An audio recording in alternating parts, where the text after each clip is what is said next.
12 ربیع الاول انشاءاللہ تعالی 9 اکتوبر بروز اتوار انشاءاللہ العزیز یہاں پہ صبح کا آغاز قرآن پاک کے ختم سے ہوگا اور اس کے بعد محفل پاک اپنے پاشگاہ حضرت صلی اللہ علیہ وسلم، اس کے بعد حاجی نعت درود السلام پیش کیا جائے گا۔ اس میں آپ تمام ہمارے بچیاں، ہمارے بھائی اجتماعی طور پہ شریک ہو اور لوگوں کو بھی اطلاع دے تاکہ سب باخبر ہو جائے۔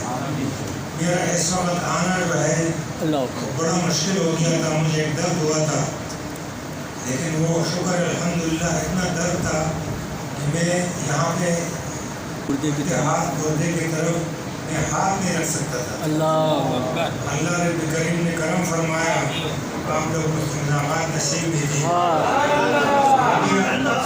لیکن میرا تصور میں تھا اس وقت جو درد تھا مجھے، میں تو جہاز میں نہیں بیٹھ سکتا ہوں اور جانا تو بہت دور، تو افسر صاحب سے ملنا جلنا تمام بڑا مشکل ہو رہا تھا میرے لیے، میں تصور کر رہا تھا، لیکن اللہ نے بڑا احسان فرمایا، آپ سب سے ملاقات ہو گئی۔ سبحان اللہ، خوش ہو گیا جیسے آپ لوگوں نے آج انتہائی محبت کا اظہار کیا، سبحان اللہ، اس سے بھی کوئی مثال نہیں۔ جزاک اللہ، انشاءاللہ 23 تاریخ کو 20 تاریخ ہوگی اور دن جمعرات کا ہوگا۔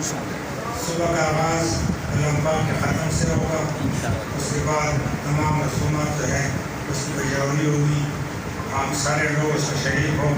یہ سال میں ایک مرتبہ آتا ہے، یہ دونوں پروگرام جو ہے 12 ربیع الاول کا اور جلوہ نشینی کا، یہ آپ لوگوں کے لیے، ہم سب کے لیے بہت بڑا اعزاز ہے۔ جہاں تک آپ سب کا تعلق ہے تو حضور مولانا بابا کے، حضور غریب نواز کے غلام، ہم اور آپ سب ایک برادری ہے۔ سبحان اللہ، ایک برادری ہے، اس میں کوئی وہ نہیں، تو آپ اس میں شریک بھی ہو اور حسب توفیق۔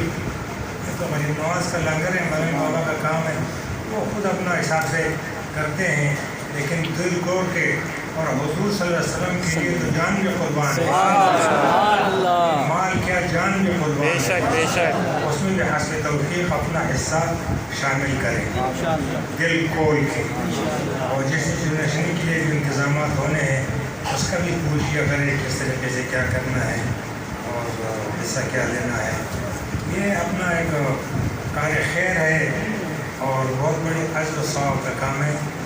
جزاکم اللہ اجرا خیرا کثیرا۔ سبحان اللہ۔